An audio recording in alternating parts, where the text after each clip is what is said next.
Hello student, आज के class में हम लोग इलेक्ट्रिक चार्ज एंड फील्ड से रिलेटेड गॉस की थ्योरम पढ़ेंगे। पिछले क्लास में हम लोग इलेक्ट्रिक डाइपोल के कारण बलयुग्म का गुण पढ़े और हमें उम्मीद होगा कि आप लोग को जो वीडियो मिल रहा है उससे आप लोग ड्राइवेशन का जो फिजिक्स का सबसे इम्पोर्टेंट क्वेश्चन होता है वह तैयारी करने में आसानी होगी। तो आइए आज हम लोग पढ़ते हैं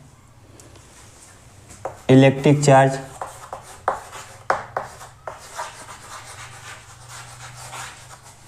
एंड फील्ड।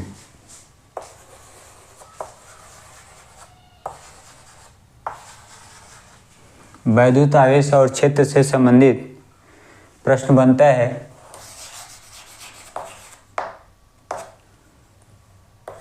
गॉस प्रमेय क्या है?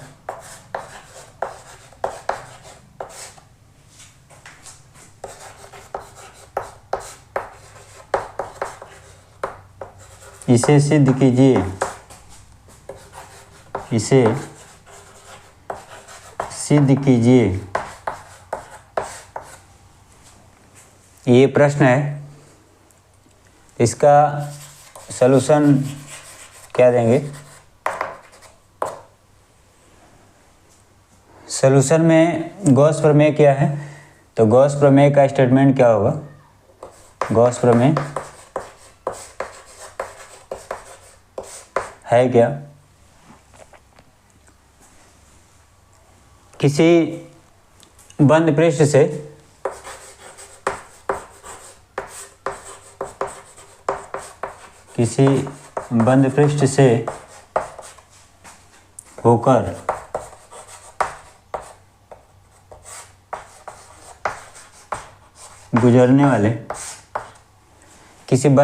होकर गुजरने वाला फ्लक्स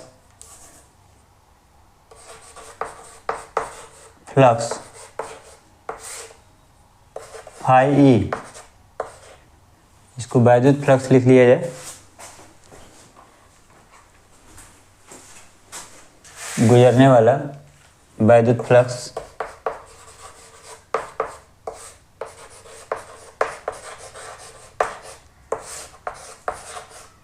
फाई ई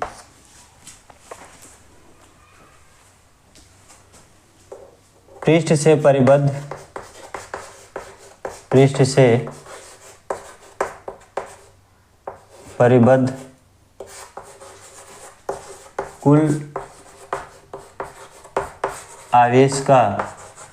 कुल आवेश Q का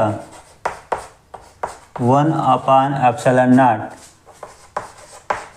गुना होता है। किसी बंद पृष्ठ से होकर गुजरने वाला वैद्युत फ्लक्स फाई ई पृष्ठ से परिबद्ध कुल आवेश Q का 1/ε0 गुना होता है। ये स्टेटमेंट है। अर्थात यहाँ लिख सकते हैं हम लोग, अर्थात फाई ई इक्वल Q/ε0। ये स्टेटमेंट है। This is a mathematical form of Gauss theorem. Gauss प्रमेय का ये मैथमेटिकल फॉर्म है। तो इसका प्रूफ कैसे करते हैं? प्रूफ इसके लिए एक बंद पृष्ठ लेते हैं, ठीक है। इसे ऐसे एक बंद पृष्ठ ले लिया गया। यहाँ पे एक छोटा सा अल्पांश लेते हैं। इस बंद पृष्ठ का क्षेत्रफल A मान लिया जाए। इस छोटे अल्पांश का जो क्षेत्रफल वेक्टर होगा अल्पांश का, इसका क्षेत्रफल जो है dA होगा। इसका क्षेत्रफल वेक्टर इस पृष्ठ के लंबवत बाहर की तरफ होगा, जो dA वेक्टर होता है। ये क्षेत्रफल सदिश होता है। यहाँ पे एक आवेश ले लिया जाए +Q आवेश। यहाँ से r दूरी पर स्थित जो बिंदु P है, ये बिंदु P है, यहाँ से r दूरी पर स्थित, अब इस दिशा में वैद्युत क्षेत्र की तीव्रता जो है ई वेक्टर होगा।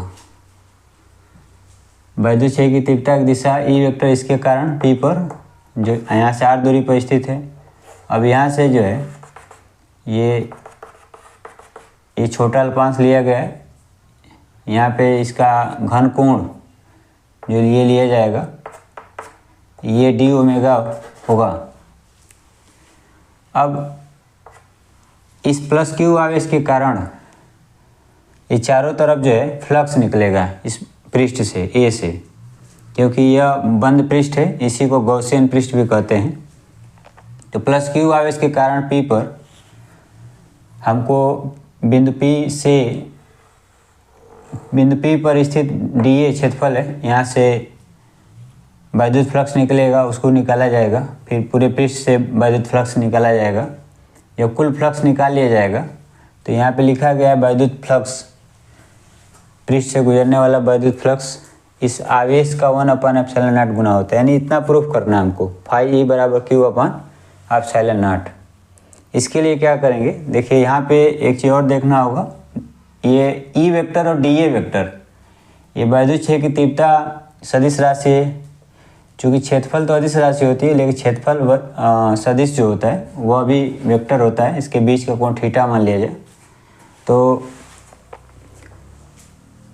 इस छोटे अल्पांश dA के कारण, इस छोटे अल्पांश dA से होकर गुजरने वाला वैद्युत फ्लक्स, ठीक है, तो एक और बाहर की तरफ होगा, वैद्युत फ्लक्स की जो दिशा होगी वो भी बाहर की तरफ होगी, चूँकि वो तो सदिश अदिश राशि होता है। तो यहाँ पे प्लस क्यू के कारण dA क्षेत्रफल से होकर गुजरने वाला वैद्युत फ्लक्स लिखा जाएगा अवयव dA से होकर गुजरने वाला वैद्युत फ्लक्स अवयव dA से होकर गुजरने वाला वैद्युत flux d phi E equal E vector dot dA vector is equal to E dA cos theta, E dA cos theta, जहाँ थीटा क्या बताया गया, इन दोनों के बीच का कोण है। चूँकि यहाँ दोनों सदिश का डॉट प्रोडक्ट होगा तो अदिश राशि होता है। यहाँ वैद्युत फ्लक्स, इससे स्पष्ट हो रहा है कि वैद्युत फ्लक्स अदिश राशि है। तो डी फाई ई इक्वल इतना हो जाएगा। अब ई का मान यह माना गया है कि इस आवेश के कारण यहाँ पर वैद्युत क्षेत्र तीव्रता ई है, जिसकी दिशा बाहर की तरफ है क्योंकि यहाँ प्लस चार्ज है।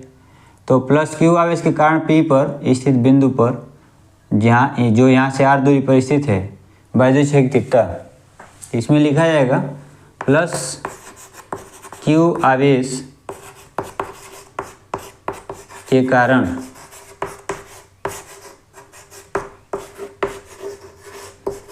r दूरी पर स्थित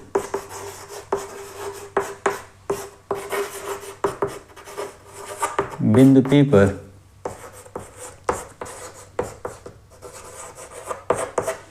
वैद्युत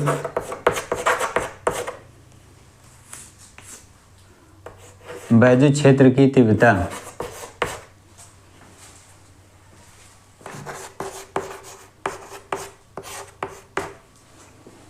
E इक्वल 1/4 पाई ε0 Q/r²।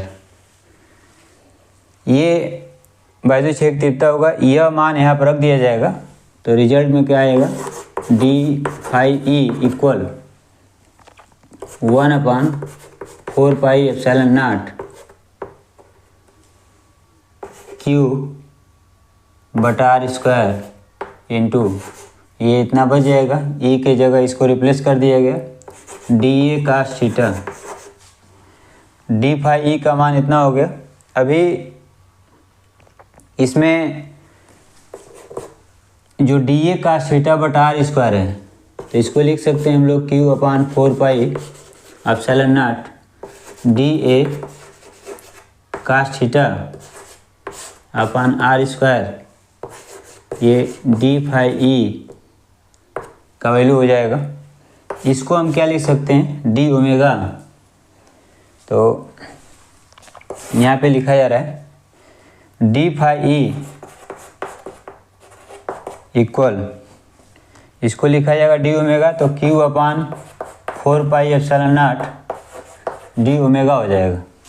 ये घन कोण है, जो यहाँ पे ये घन कोण है, ठीक है। तो ये D A cos theta upon R square होगा। अब ये जो है पूरे पृष्ठ से, बंद पृष्ठ से होकर गुजरने वाला वैद्युत फ्लक्स निकाला जाएगा।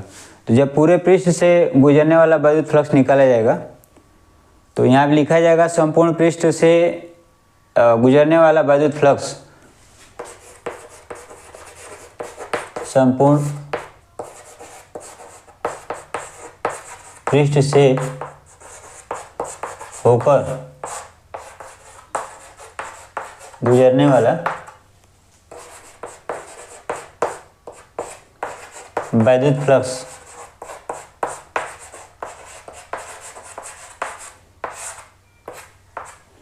संपूर्ण पृष्ठ होकर गुजरने वाला वैद्युत फ्लक्स क्या हो जाएगा। तो यहाँ डी फाई ई इक्वल इतना है। अब इसका बंद पृष्ठ है, तो इसका क्लोज इंटीग्रल कर देंगे। क्लोज इंटीग्रल क्या होगा इसका, तो यहाँ पे हो जाएगा phi E is equal to Q upon 4 pi epsilon not close integral D omega. यही बंद पृष्ठ है, इस पूरे का समाकलन कर देंगे। तो यहाँ पे इसका जो वैल्यू आएगा, अब देखिए इस आवेश द्वारा, इस अल्पांश द्वारा इस बिंदु पर इतना घन कोण अंतरित करता है, ठीक है। तो इस पूरे द्वारा अंतरित कोण यहाँ पे क्या हो जाएगा, तो उसको लिखा जाएगा 4 पाई, ठीक है। तो यहाँ पे क्या हो जाएगा, phi E is equal to Q upon 4 pi epsilon not. यहाँ हो जाएगा इसके पूरे, चूँकि यह 3 डायमेंशनल बॉडी है, तो 3 डायमेंशनल बॉडी द्वारा किसी बिंदु पर जो अंतरित कोण होगा वह होता है 4 पाई। ये 4 पाई से कैंसिल आउट हो जाएगा, तो phi E is equal to हो जाएगा क्यू अपान एप्सिलॉन नॉट। ये स्टेटमेंट था, ठीक है, गॉस थ्योरम का, ठीक है। यानी यही जो है गॉस की प्रमेय है, यही गॉस की प्रमेय है। ये जो है इसका प्रूफ हो गया।